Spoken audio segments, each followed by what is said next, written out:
Hello, everyone. Sorry, I got started before I sat down. So, today I want to begin talking to you about Socrates. While not explicitly formulating a theory of materialism, he expressed views that contrasted the core elements of it. He emphasized the importance of virtue and the pursuit of knowledge over material possessions and physical comfort, suggesting a focus on the spiritual and intellectual life rather than a purely material one. So, that being said, it's like, it's good thought. With a lot of people facing homelessness, I think it's a good time to discuss downsizing and decluttering ahead of time. There's been so many reasons people become homeless, whether it's from unemployment, health issues, property taxes, income reductions. You should be ready in case one of these crises occur. I mean, it could be something like, hi honey, flooding, a fire in your home. You just have to go. You gotta move fast. But when it comes to being aware that you are facing that crisis, not an emergency crisis, because you should be prepared for every emergency, in your house. Whether you're going to lose power, water, or your home, you better be prepared. How are you going to make a living and things like that? So be aware of the prices of apartments around you. Look at the square footage of these apartments. You need to understand room sizes and the sizes per person living there. What you need for a living area of space. And of course, everything seems to be whether we can afford it or not. Is it going to go on a credit card, until you're above water again, And it takes a while. There's usually waiting lists and things like that. But in the meantime, you can be, sizing down, getting rid of the junk because less is more, especially when you're moving into a smaller space. Analyze your furniture. You can check to see if your furniture will fit through the doorway, because you can get the measurements of the doorways in apartments. Choose furniture that has a dual purpose. Like, I have a futon that is a trundle bed underneath of it, and it serves as a couch too. And I just have to pull out the trundle, and I have extra bed for company. You can use a dresser drawer, not the chest of drawers, but the dresser itself. You can put a TV on it and use it as a TV stand. I myself have seen someone use a makeup table as a place for not only their makeup, but to eat off of and to use their computer, do their work, because they're living in a van. And that was pretty awesome, because they got a chair, they got space to eat, work, and, get ready for the day, So, I've got a little, comes out about 2 foot, if that, but it's a corner computer desk um, that snugs into the corner and doesn't take up much space. Actually, the the computer chair, takes up more space than it does. These are so many space saving ideas that I've uh, you know, applied to my life because I started thinking, what if? And wanting smaller for smaller utilities because you don't get much on Social Security. Okay, so you really got to budget your utilities. And if you could find an apartment that they're paying your utilities, I'd grab it because cost effectiveness in the long run it's better for you. Um, but you also have to look at the areas too. Why are they offering a lower price than other apartments in your city? You know, so could be a higher crime rate on that side of town. You don't know. Know the sizes of storage rooms, the square footage. Okay. Um, you might have to move fast and live in your vehicle. So you need to know how much room you've got in that storage, and you store up. You store up. So there's that. So to begin with, you want to put things when you're sorting in three different categories. Um, what you're going to keep, what you're going to donate or sell, and what you're going to toss. Okay? This helps organize you as you work along the decluttering process. And I would do one room at a time, one closet at a time. Okay? I started with my attic and worked my way down. Because the attic, there's a rule of thumb. If you haven't seen it in a year, no matter what room it's in, in a closet, a dresser drawer, cabinet, get rid of it. You're not using it. You can scan or take pictures of sentimental items and print them off and put them in a book for memories later in life. Like pictures of souvenirs you got on your trips or gifts other people got you,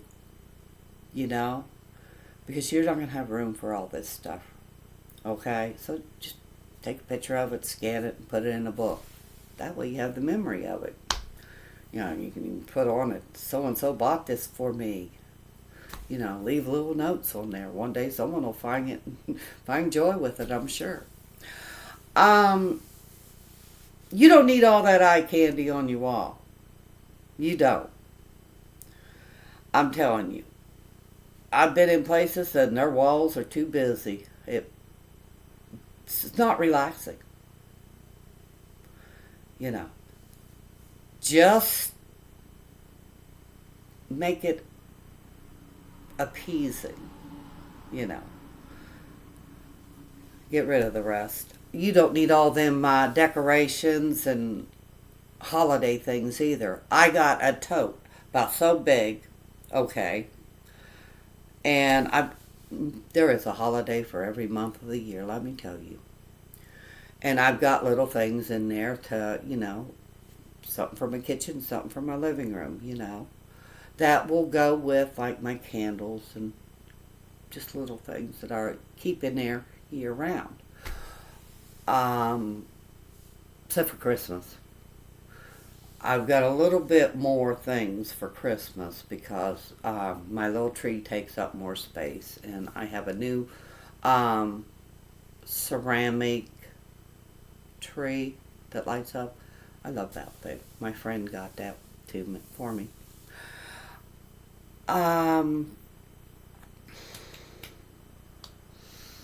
Duplicates. If you got a duplicate of things, it's time to start thinking, do I really need all these backups? Okay? I mean, how many wooden spoons do you need in the kitchen? How many knives do you need in the kitchen? You know, it's like, why do we have to have so many different things in different colors? And, you know,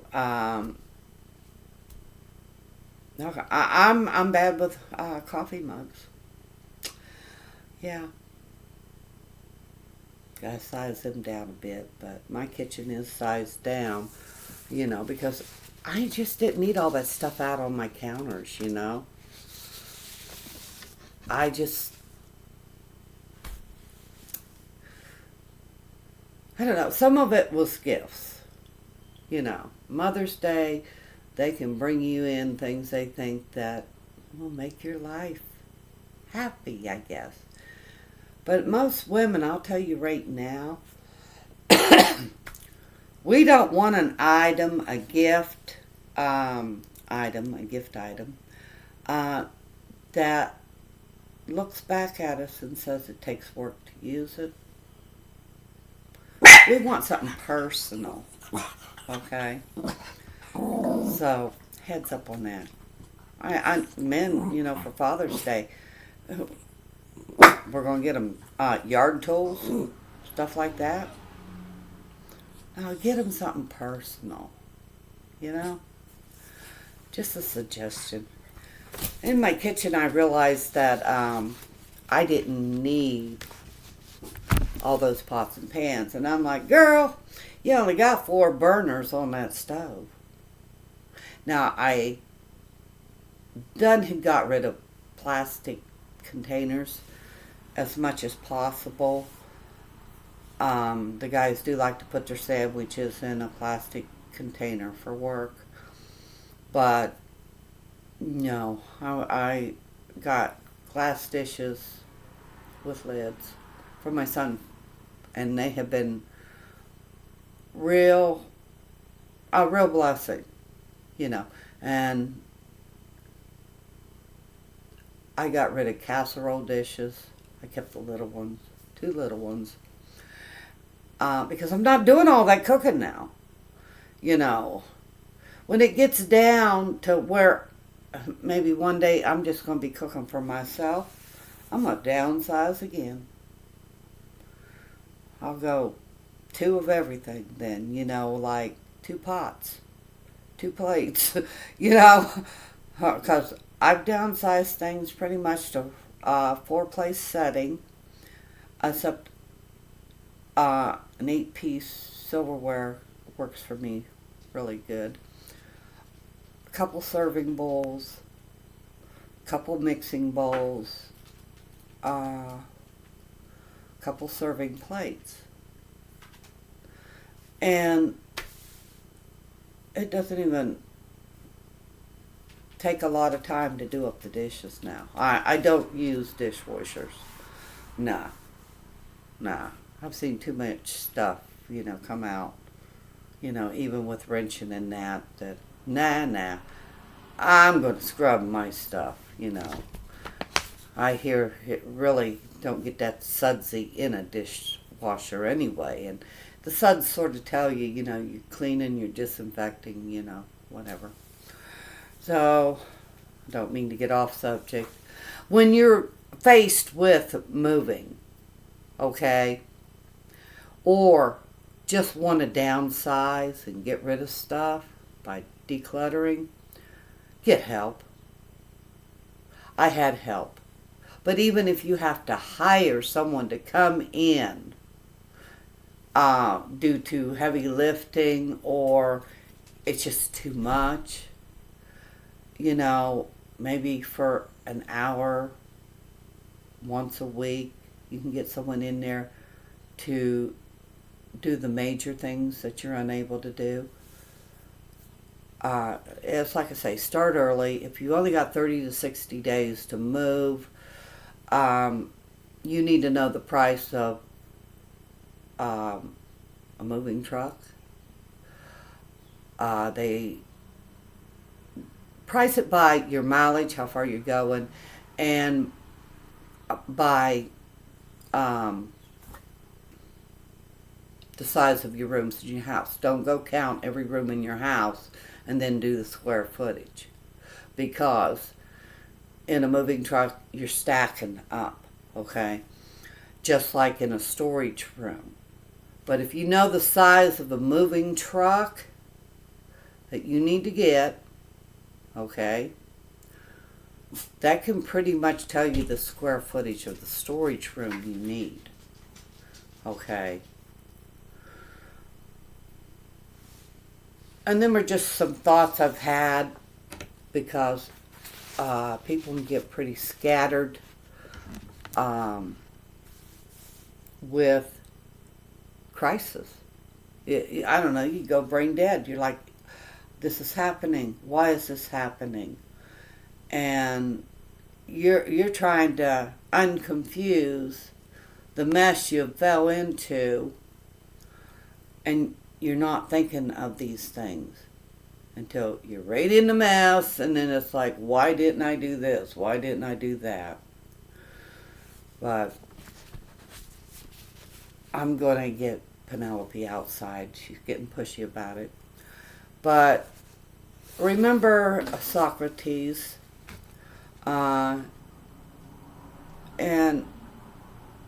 the reflection on him, on how his emphasis was on virtue was the most valuable possession to live in a happy life, not from acquiring wealth or material goods.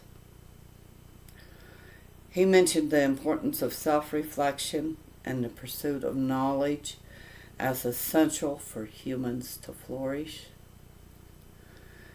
He dressed simply and lived modestly, somewhat like our Warren Buffett. But he suggested material possessions should provide comfort, fill a need, or bring you joy. And to use wisdom on individual choices. Make sure it's your choice. Don't keep up with the Joneses. Reality is facing facts with knowledge. Like, how many shoes can you wear at one time? Does it take a different shoe for each activity you're in? Do you really need 3 pairs of shoes, the same color? No, in a different color. Like 3 pairs of the same shoe in 3 different colors. Yeah. Are they sensible shoes? Socrates didn't, I wish you could see what she's doing. Socrates didn't reject materialism. His emphasis prioritized on the intellectual self-examination of ego, physical health, and spiritual well-being of the soul. Penny, why don't you come over here and say hello? Look, who do you see? She's ready to go. Y'all have a great day. I love you.